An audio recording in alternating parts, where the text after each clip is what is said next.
नमस्कार विद्यार्थियों, आज हम डॉक्टर यतीश अग्रवाल द्वारा लिखित निबंध रक्त और हमारा शरीर का तीसरा भाग पढ़ेंगे। अब तक आपने जाना कि अनिल की छोटी बहन दिव्या को थकान महसूस होती थी, जिसकी वजह से वो उसे डॉक्टर को दिखाने के लिए ले गया, जहां खून की जांच के बाद पता चला कि उसे अनीमिया है। अनीमिया का जब उसे पता चला कि उसकी छोटी बहन को अनीमिया है, तो उसके मन में जिज्ञासा उत्पन्न होती है कि वो जाने कि अनीमिया क्या होता है।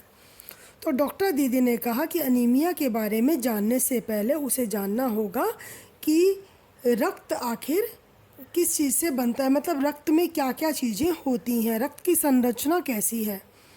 और उन्होंने बताया कि मोटे तौर पर रक्त के दो भाग होते हैं, एक प्लाज्मा जो कि तरल होता है और दूसरा छोटे छोटे कई कण होते हैं, जिसमें लाल रंग के कण होते हैं, कुछ सफ़ेद रंग के कण होते हैं और कुछ कण ऐसे होते हैं जिनका कोई रंग नहीं होता, जिन्हें हम बिंबाणु या प्लेटलेट्स भी कहते हैं।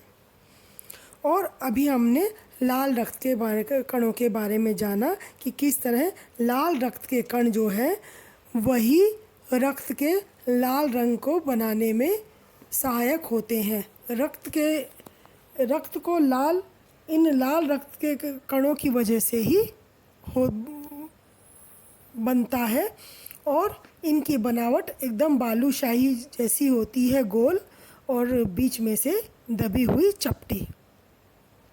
1 मिलीमीटर रक्त में लगभग 40 से 55 लाख लाल रक्त के कण होते हैं। ये लाल रक्त के कण ऑक्सीजन को हमारे पूरे शरीर में पहुंचाने का काम करते हैं। ये लाल रक्त के कण का जीवन 4 महीने के आसपास का होता है, लेकिन जैसे जैसे ये नष्ट होते हैं वैसे वैसे नए रक्त कण बनते चले जाते हैं। इन रक्त कणों को बनाने में प्रोटीन, लौह तत्व और विटामिन रूपी कच्चे माल की ज़रूरत होती है। जब हम पौष्टिक आहार लेंगे तभी हम स्वस्थ रहेंगे, तभी हमारे शरीर में लाल रक्त के कण बन पाएंगे। और ये पौष्टिक आहार हैं जैसे हरी सब्जी, फल, दूध, अंडा, गोश्त इत्यादि। अब आगे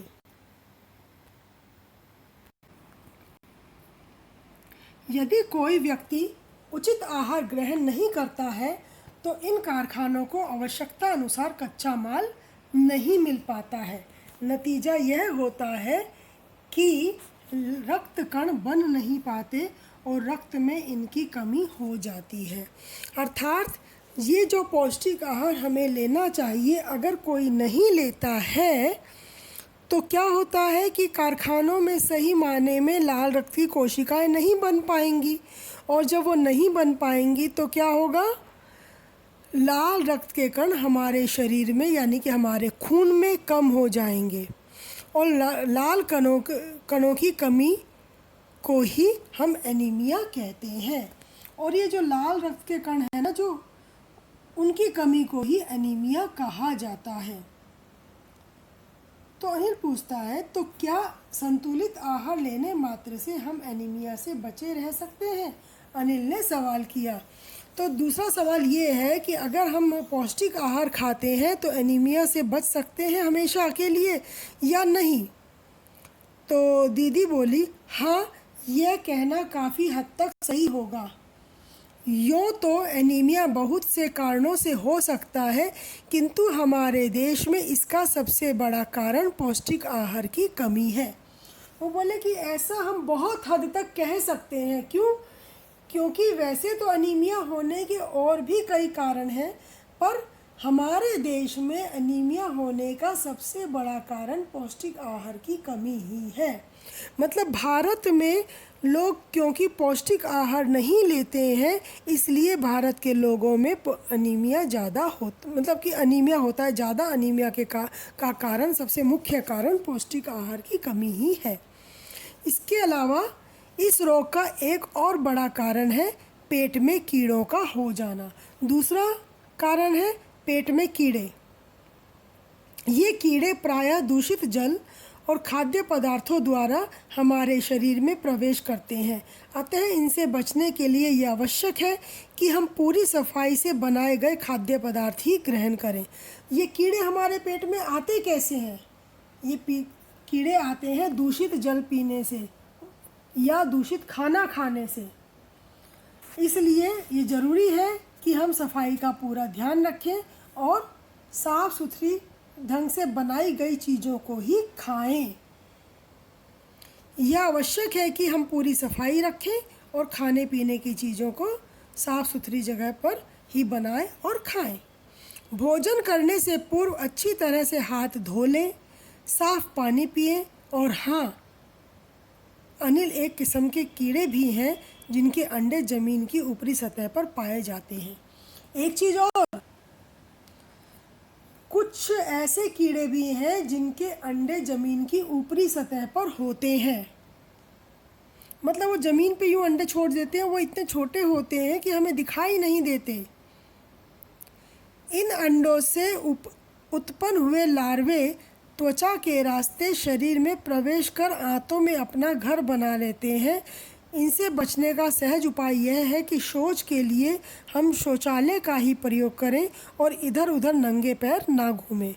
तो क्या होता है कि ये जो छोटे छोटे से जीव हैं, ये जो अंडे ज़मीन पर दे देते हैं, जो कि हमें दिखाई नहीं देते, इनसे जो लार्वा यानी कि वो बच्चा पैदा होता है, वो हमारे त्वचा के रास्ते हमारे शरीर में चला जाता है और हमारी आंत को, इंस्टेटाइन को, आंत मतलब इंस्टेटाइन को हमारा अपना घर बना लेता है। तो इन सब से बचने का सबसे सही उपाय क्या है कि हम अगर शौच इत्यादि के लिए जाएं तो शौचालय में जाएं, जहाँ की साफ़ सुथरा रखें, और दूसरा नंगे पैर इधर उधर यूं ही ना घूमें।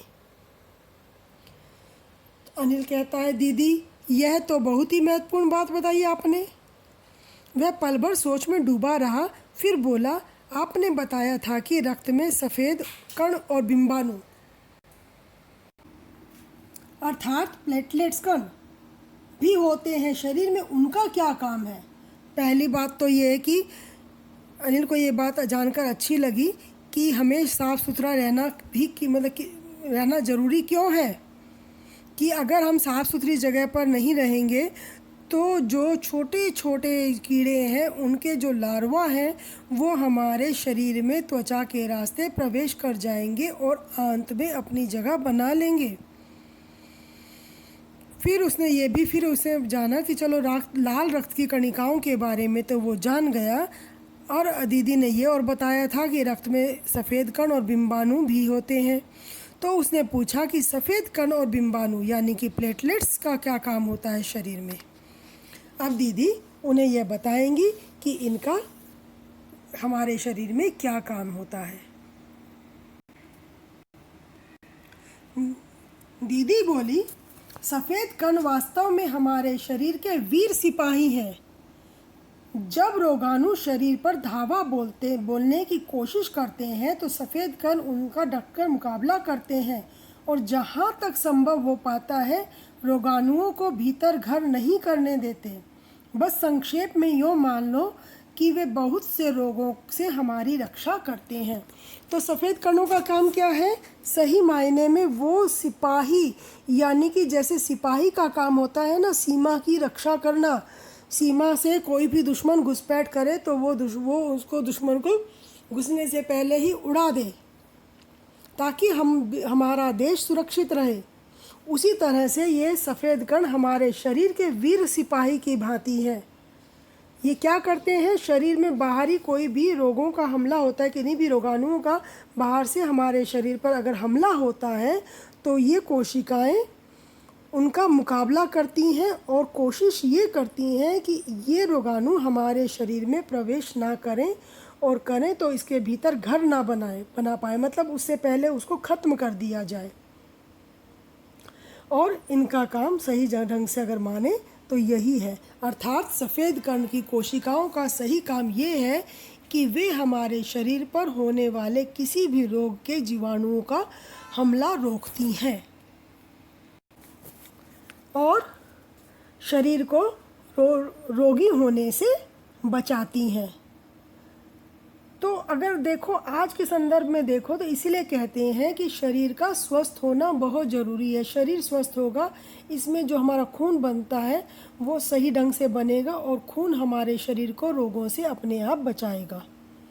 इसीलिए आजकल कहते हैं ना, कोरोना वायरस फैला हुआ है, जिसकी इम्यूनिटी अच्छी है उसको वायरस उतना तंग नहीं करेगा, उससे मतलब कि ख़त्म हो जाएगा, वो स्वस्थ हो जाएगा, और जो बीमार हैं उन पर हमला करेगा। तो क्यों? क्योंकि जो बीमार हैं उनके रक्त में कहीं ना कहीं सफ़ेद कणों की कमी है, और जिनकी इम्यूनिटी कमज़ोर है उनके खून के में इन्हीं सब चीज़ की कहीं ना कहीं कोई कमी है। इसलिए वो शरीर क्या होता है, रोगाणु से लड़ नहीं पा रहा है, इसलिए वो इससे ग्रसित हो जा रहा है।